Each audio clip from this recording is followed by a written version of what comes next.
drawn from that disease, rheumatoid arthritis. There is some common feature of this rheumatoid arthritis and this rheumatic diathesis.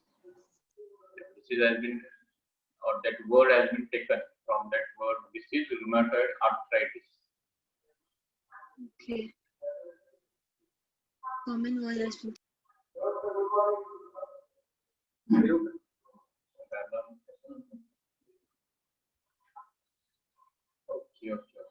What is psoriatic diathesis? Can anybody recall?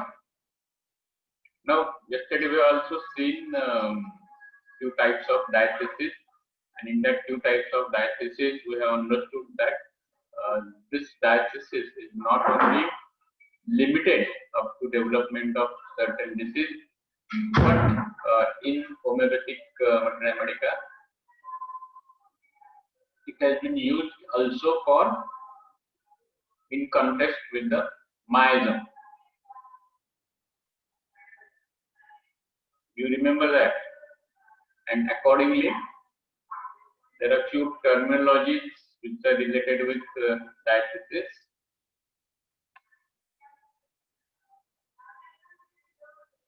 Like psoriatic diathesis, like psychotic diathesis, and tubercular diathesis.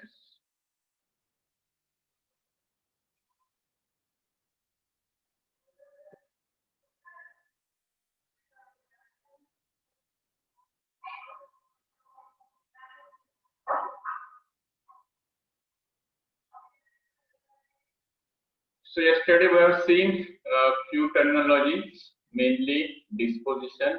This disposition exists at two levels. At mental level, it is called as mental disposition. At the physical level, it is called as physical disposition. We have also seen the importance of this disposition, scope, merit, demerit, and then we have started study of one more term, that is diathesis.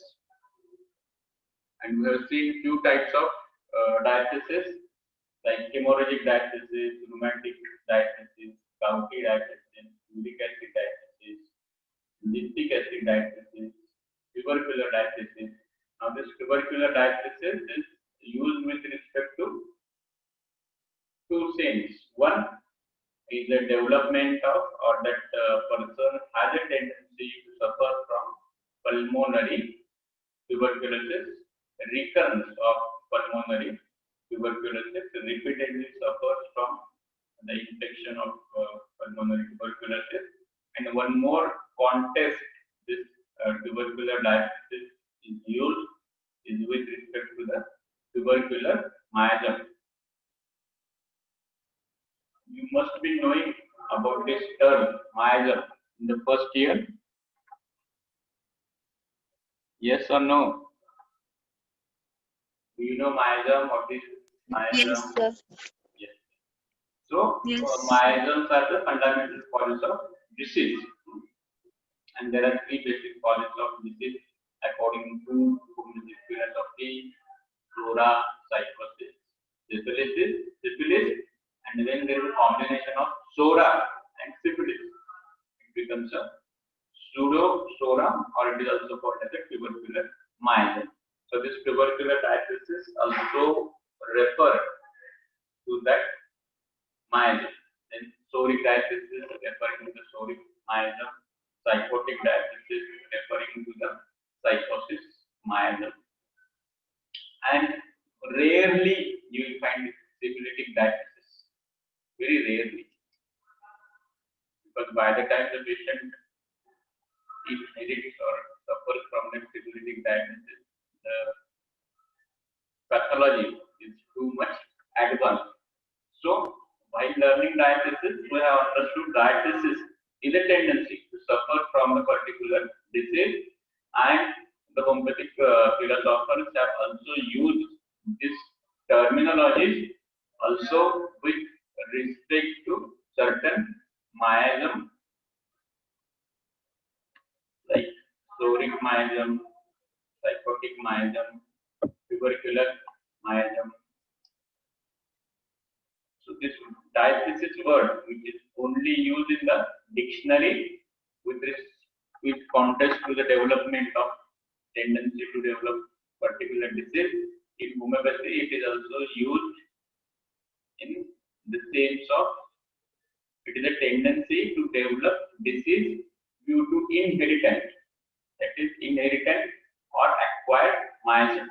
Now I will have to also explain what is inherited miasm and acquired miasm. Inherited miasm means the miasm which is inherited from our parents, that is inherited miasm, and acquired miasm is the miasm which we get after birth during our development, that is acquired miasm. And any type of tendency of development of the disease, it is due to this inherited or acquired miasm. It is also called as diathesis. So remember, so one context of diathesis is tendency to suffer from particular disease. Second context of diathesis is tendency to develop disease due to inherited or acquired miasm. Now today we will see one more additional context of this word diathesis, and there is one more advanced meaning of this term diathesis. Now you can see on the screen, 3 rings are there. If you study the organon, it is mentioned there that how a disease develops. So disease development, it is not a process of 1 day or 2 days. It is called as a phenomenon. And according to that phenomenon, there is a concept of health and concept of diathesis. And the journey of a person from health to disease, it is termed as a phenomenon of development of disease. Now, initially, there is a phase of normalcy. Initially, there is a phase of health, where all is well. And then there is disease phase. In that disease phase, nothing is well. In that disease phase, in the health phase, the vital force is harmoniously functioning. In the disease force, in the disease concept, the vital force is not functioning harmoniously. And the diathesis terminology comes in between the health and disease. This diathesis we cannot term as health, and we also cannot term it as a disease. So it is a phase in between the health and disease. For the newcomers, I will again repeat. We are studying diathesis. Yesterday we have seen 2 types of diathesis. Today we are, and in that diathesis there are 2 different contexts of diathesis. Diathesis is tendency to development of certain particular disease. Second context is diathesis, the tendency to develop certain disease because of certain inherited or acquired miasm. And now this is the slide in which we will learn. This is one more aspect of this diathesis. And for that learning of one more aspect of diathesis, we will have to understand what is the concept of evolution of disease. And in that we have learned that disease evolution is not a process of single day. It is a phenomenon, and in this phenomenon there is a continuous journey from health to diathesis and from diathesis to disease. So health is a stage of normalcy. It is a phase where vital force is functioning harmoniously, and disease is a phase where vital force is completely not working in a harmonious way. So in health, we can say all is well. in disease, nothing is well, and there is a phase in between this all is well and nothing is well in between. That phase is diathesis, and this phase we can say that this phase is away from health, but this away from health is not that much away from health which we can label as a disease.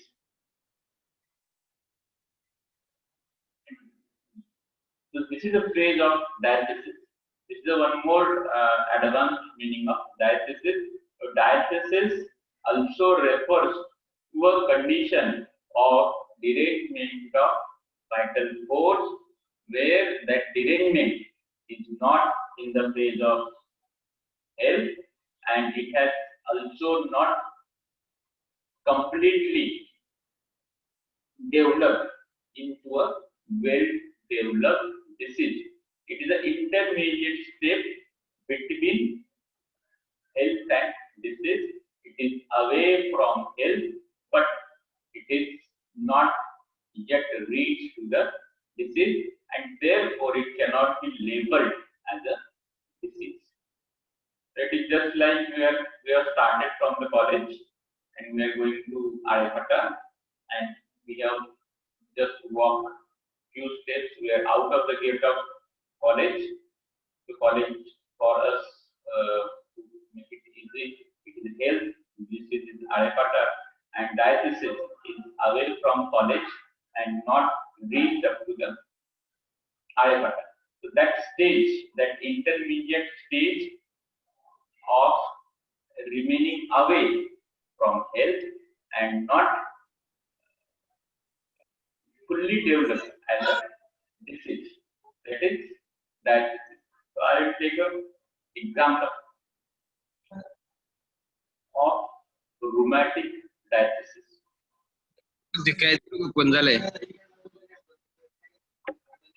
Any technical difficulty, voice coming, not coming? Please give me feedback. Voice is coming, sir. Voice is coming. Okay, are you able to understand this? What I want to convey to you? The phase of diathesis. Yes. It is the intermediate Yes, sir. phase. Now we will take an example of rheumatic diathesis. Yesterday we have understood rheumatic diathesis is a diathesis which is related to the diseases of skeletal muscle, related to the fascia of skeletal muscle, tendons, muscle fibers. That their functioning is deranged, and that the deranged functioning is just similar like that of complaint of rheumatoid arthritis. That is rheumatic diathesis. Now, have you understood this rheumatic diathesis? Then we will come to how this rheumatic diathesis is an intermediate phase. Now, to understand this intermediate phase, we will have to understand what is a fully established rheumatoid arthritis. In the case of fully established rheumatoid arthritis, what are the symptoms? The symptoms are related with small joints. Symptoms are related with small joints of wrist, finger, metacarpal, metaphalangeal joints. These joints are inflamed, these joints are swelled, and along with that, there is a stiffness of this particular joint. And this is a very classical feature of this rheumatoid arthritis that when patient wakes up in morning, this his all joints, especially these smaller joints, are inflamed, red, hot, swollen, and there is a stiffness, and that stiffness is beyond 1 hour. There is a time limit. That stiffness is not for 15 minutes, 20 minutes, 25 minutes. But if this stiffness persists for more than 1 hour, then all this clinical picture with the investigations of Ra factor, Ca or sorry C-reactive protein, ASO titer. ASO titer means anti. It is one kind of antibody. So this clinical picture is supported by the investigation, and then it is a full-blown rheumatoid arthritis. Then it is labeled, yes, this is a case of rheumatoid arthritis. But there will be certain patients who will have this complaint, and but on the further investigation, all the tests which are suggestive for the rheumatoid arthritis, they will be negative, and the clinical picture is also not matching with the classical rheumatoid arthritis. And then in that situation, for a homeopathic physician, what I am saying, for a homeopathic physician, that situation where the clinical picture is suggesting a disease of rheumatoid arthritis, but it is not fully diagnosed, it is not supported by laboratory investigation, but still the patient is suffering from few complaints similar to the clinical feature of rheumatoid arthritis. Then it will be understand that it is not health, it is not harmonious functioning of vital force, but at the same time it is not labeled as a rheumatoid arthritis after laboratory investigation. So this is the intermediate phase in between health and disease, and then this is called as a rheumatic diathesis. Any difficulty in understanding this one more aspect of diathesis? Diathesis is a phase between health and disease. Example of rheumatic diathesis.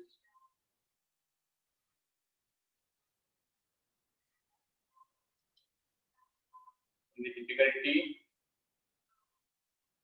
Please let me know. We will take one more example of that.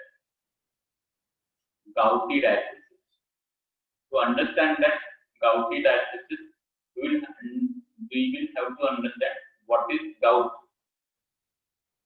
So gout is a disease which is characterized by deposition of uric acid crystals in the small joints. Initially, it is in the great toe. The complaints are more at the night time, and when you examine tissue or when you extract the synovial fluid from that joint which is affected, and when you examine that synovial fluid of that specific joint, you can find out the uric acid crystals, and then it is confirmed gout. Then it is labeled as a yes, this person is suffering from disease called as a gout. So this is a disease. Now, when we say that it is a gouty disease, what does it will mean? It will mean that there are certain complaints which are similar to the clinical picture of gout, but it is not fully supported by lab investigations. The synovial fluid has been taken out. All attempts are made to investigate that disease, but it is not falling under any specific disease criteria. But there is a derangement of vital force. There is a derangement of vital force having similar complaints like that of gout, but fully it is not diagnosed. And then that is a term, that is gouty diathesis. So one understanding of gouty diathesis is what? The person suffers repeatedly from gout. Another understanding of gouty disease after this advanced meaning is that away from health, but still it is not confirmed as a gout, and then it is termed as a gouty diathesis. Is it clear what is diathesis? One more context of diathesis.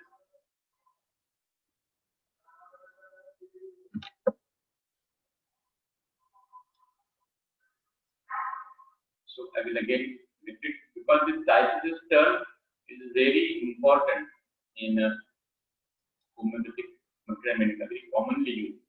So diathesis, one aspect, a tendency to suffer from particular disease.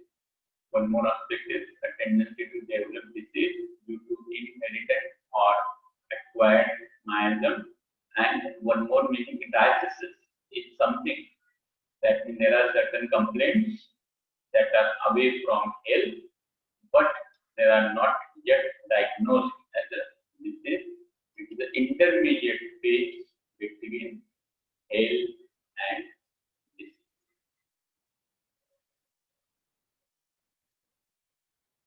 Is it clear? Ikra, Mansi, Yukta Shinde, so many names. Any difficulty? Yes, sir. Any difficulty in understanding this advanced meaning or one more aspect of diathesis? Sir. Ugle Patil, Aleska, Ugle Patil, any difficulty in the field regarding technical issues, voice not coming?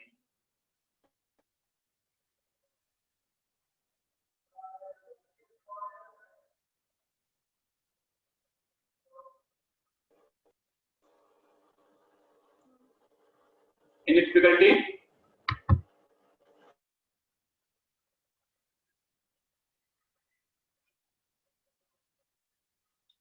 So if there are no difficulties, we'll understand what are the scope and limitations of this term.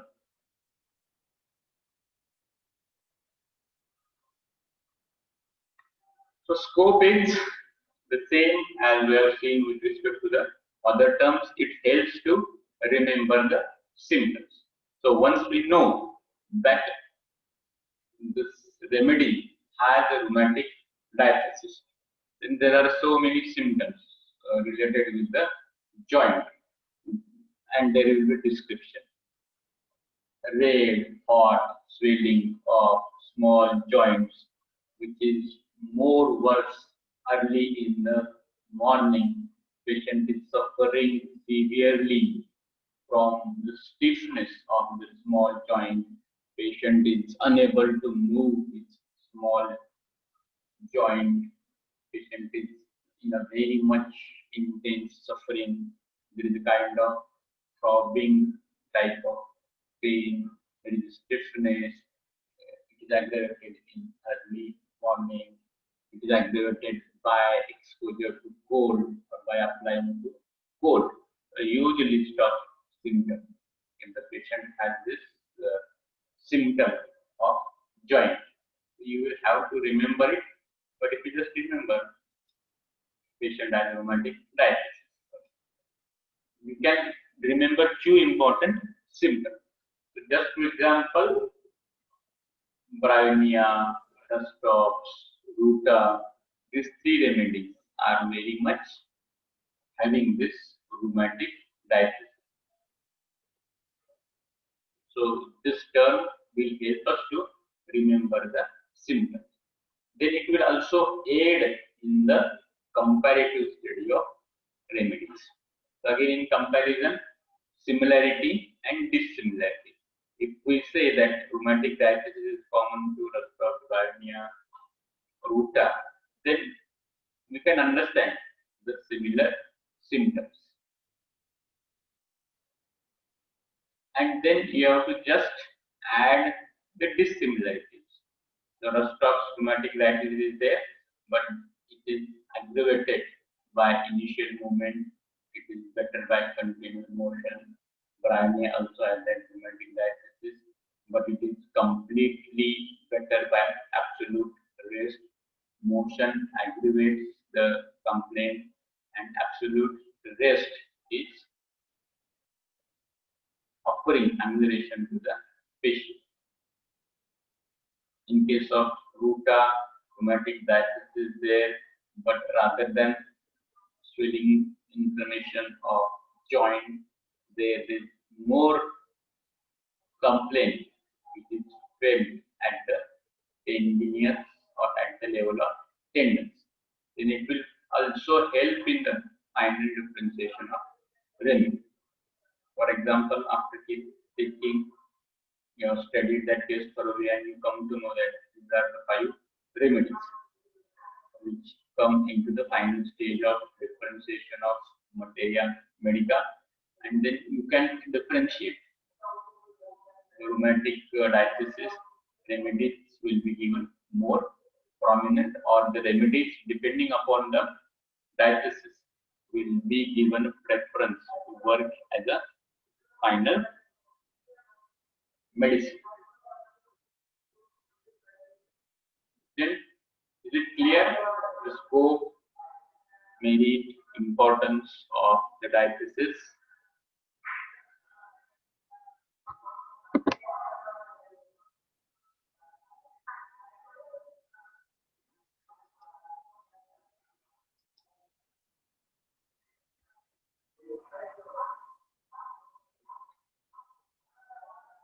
Is it clear?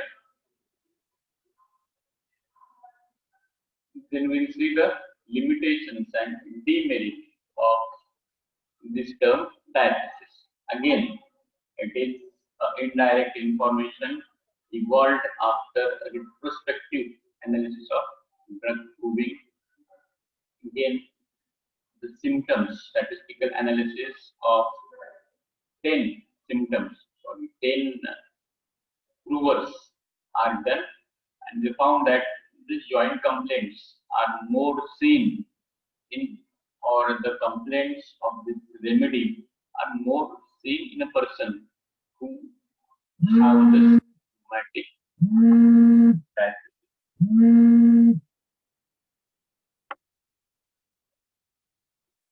And again, when these remedies are applied to the patients having this type of particular diathesis, and once they are cured, again, there is one more feather in the cap of that remedy. Yes, this is 100% of this. Clinically, this remedy has a clinical verification of rheumatic diathesis. And because of this clinical verification, there is a chance of prejudice. So, 2 limitations. Again, it is an indirect information, retrospective statistical analysis. Why this 10 persons out of 100 persons have developed these symptoms related to joint, and then their tendency to develop the symptoms of joint. It is then retrospectively interpreted as a rheumatic diathesis, and then the sentence is introduced in the remedy. This remedy has a rheumatic diathesis. So, since it is a retrospective analysis of drug proving, it has less value, and then further, these remedies will be administered to a patient suffering from the complaint, and once it is cured, that patient is suffered from that patient is cured from the complaints, then it is confirmed. Yes, what is said in the Materia Medica, it is also verified in the practice. And as there is a clinical verification, there is a chance of prejudice, and there are also other remedies which also develop these complaints related to joints. They will be usually neglected while prescribing. So we will not think of a rare medicine like Stelia media. Stelia media is a one drug, a rare drug which has developed this joint complaint, but it is not mentioned. This remedy has a rheumatic diathesis. So we will never think of that Stelia media for the complaints of joint. So this chances of prejudice will force us to repeatedly use same remedy, and we will not explore less proven remedies or list through remedies. In the difficulty, I am ending this meeting with the 4 participants.